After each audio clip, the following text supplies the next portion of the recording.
Hello, and welcome to the Connect to Metrics Cultural Insights podcast for May 2023. We're happy to be here, and I'm Will Gladhart, the CEO of Connect to Metrics, and I'm here with Cynthia Curiasis, the Chief Experience Officer for the Culture Think Tank. So we're here today to talk about a couple different things, and of course, as always, about culture, but Cynthia recently wrote an article and had an interesting experience at her surgeon's office.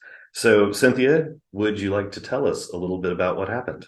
Well, hi, Will. Yeah, I would be happy to tell you because it was just as surprising to me as it was to tell you about it. Some of you may know, some of you may not know that I needed hip replacement surgery, and I made an appointment with a surgeon who had been very strongly referred, had never had major surgery, had never been to a surgeon's office or anything, so it was a new experience. And for whatever reason, I got there and I was, of course, seeing everything through, shall we say, a new pair of eyes. Never been to that type of office, never had this type of experience. So I was kind of waiting in the waiting room, and there were many people in the waiting room that needed some type of joint replacement. And I asked, is this because boomers are getting older and destroying their joints? And the answer was, yeah, pretty much. So as I'm waiting, I'm observing again with a new set of eyes as a person involved in culture these days rather than just a patient. And I was observing the activity and the interaction at the front desk, not only between the individuals who work there, the front desk folks that help and nurses, but also between those individuals and the patients in the waiting room, as well as one particular interaction on a phone with a patient. So I'm watching all this through the lens of, this culture seems to be pretty connected. I was already pretty impressed with their processes and systems. It was very smooth. Even when I had been taken into the back room to have x-rays and to go into the consulting office with the physician, even those were the process was just very smooth. You could tell that they had thought it out, had made changes along the way, and were very efficient at kind of taking care of their clientele. So I'm observing something in the office, and all of a sudden, one of the women who answers the phone, one of the nurses, I guess, she was on the phone with a patient, and it was obvious that the patient had a lot of questions and was very concerned, and for all I know, very kind of panicked a little bit about getting answers, because of course I could only hear one side of the conversation. This woman that worked with him was probably about 25 years old, very well trained in giving answers, very well trained in how to handle a patient who is upset, and really, as I say, had the patience of Job, because I'm somebody who doesn't, so I always admire it in someone else. And the conversation went on for a good 20 minutes. And at one point she said, "Sir, I can't really hear your answer because your wife is also speaking in the background. So I'm just saying that so you understand the constraints that this woman was under to try to help this individual calm down." But she did it. The phone call was finished on an up note. And then she hung up the phone and she wiped her brow with a Kleenex and waited a little bit, had a conversation with a friend, and then said, "I think I'll go take a break for a minute." And she went in the back. I don't know when is the last time I have ever seen someone that young, that well trained, and able to have the skill set, the compassion, and the empathy to speak to somebody on the phone to resolve it as well as she did. So then I just kind of started looking, and I put my antenna out, right? I wanted to see other parts of this, so I could see limited parts of the practice, but I was really impressed with this practice. And keep in mind that I'm somebody who generally is looking at dashboards and doing debriefs with some clients who are far more challenged than this practice appeared to be. Absolutely. So it was kind of a refreshing thing. And I think that's why my antennas went up.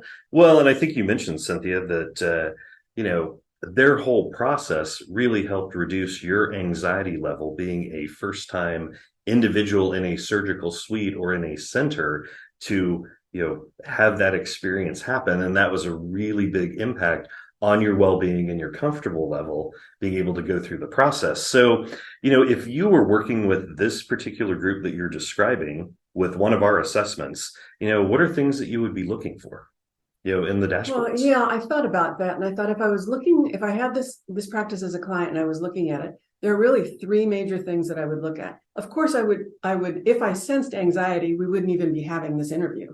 But when I look at that opening rating of culture score, health, well-being score, and anxiety, I kind of skipped past that because I really don't know what their culture score is. This is strictly my opinion. But I could see that there just wasn't much anxiety in the play between the employees and the patients that were in the waiting room that were coming and going. So really what I focused in on was three things. Number one, I felt that I would, if they were my client, I would go directly to the feelings index. And in that feelings index, of course, I would look at the summary of the practice, but I would also look at the role comparison. I would look to see how the staff was feeling. I really didn't know who their managers and supervisors were, but I was really quite ready to meet the surgeon to see who had set up and done what I felt was a good job with setting up this practice, he and his partner, of course. So I would look at feelings index first. And again, our feelings index is about the connectedness that employees have to each other, as well as to the organization as a whole. I didn't see any kind of slicing and dicing in there. I thought they worked well as a team. The next thing I would look at on the dashboard would be, although I would have no way of knowing it, what to continue, stop, and start. The only reason I look at that or think about that is I felt, and I'm somebody who did a lot of process and systems work before, I felt that if there was an issue in the process, they went back and addressed it. They kept refining their process because building a culture is a process, right? It doesn't happen overnight. You know that. It takes time, it takes intention, it takes commitment, and it takes a lot of personal resources to build a team that has that much empathy and compassion to get to the end game. So I would look at those things clearly. I just take a glance at the anxiety level, the well-being level, but then I would go to the feelings index, and then I would go to the continue, stop, start, and just kind of think about what is it that they did in those three areas, continue, stop, start, that helped them get to this point. Absolutely. So, Cynthia, I think it was interesting. You had some direct feedback from the surgeon, but in thinking about this direct feedback about how he developed this culture, this practice, what should a consultant or coach be aware of out in the real world or when they're out working with clients, to kind of raise that antenna to kind of be thinking about those pieces? That's a really good question, Will, because I just had this question the other day from one of our coaches. And the coach was saying, I'm starting to work with this group. I have doing my own engagement, my own services, but I have this sense that they could use the C5. I just don't know how to broach it. And I said, I think it's a two-part answer. First of all, you do have sensitivity and focus towards this client is one thing.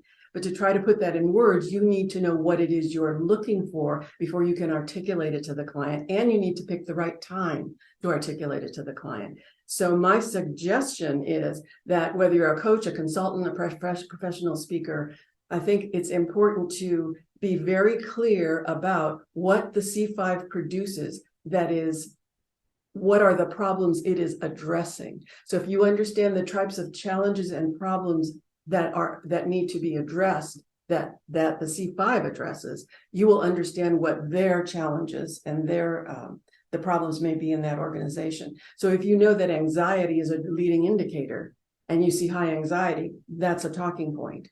If you see or hear bias as opposed to openness especially from the leadership level, that is a point of focus for you. So it's the coach understanding what are the points, what are the indicators that a culture is not healthy, is not blooming, is not strong, and taking those and kind of starting to ask questions, leading questions around those types of indicators. It's really knowing your product, but that's true of any salesperson, isn't it? Oh, absolutely. So, as I mentioned, just, in leading into this prior question, you had some interesting feedback from the doctor, and that's kind of how Yeah. we'll wrap up. But so share a little bit about that, what his feedback was as the leader. And he didn't know the type of work that you do, that you work in culture, that you work with Right. organizations, et cetera. So I thought it was a really fascinating feedback that he shared. Well, I look back and I kind of laugh a little bit. I had never met my surgeon. And when I went into the room to meet him, uh, one of the first things I said to him was, the woman that sits at your front desk that takes phone calls, she's about 25, and I described her. His head kept going up and down and shaking his head, but you could see that his eyes were starting to get really big because I think he thought where I was going is to make a complaint about this person, this The poor exact guy, this opposite. poor guy. I said, well, he goes, yes. And he gave me her name. So she's been with us a while. I said, well, she deserves a raise. And he was so shocked. He said, why do you say that? And I told him the story I just relayed to you. And without a beat, this surgeon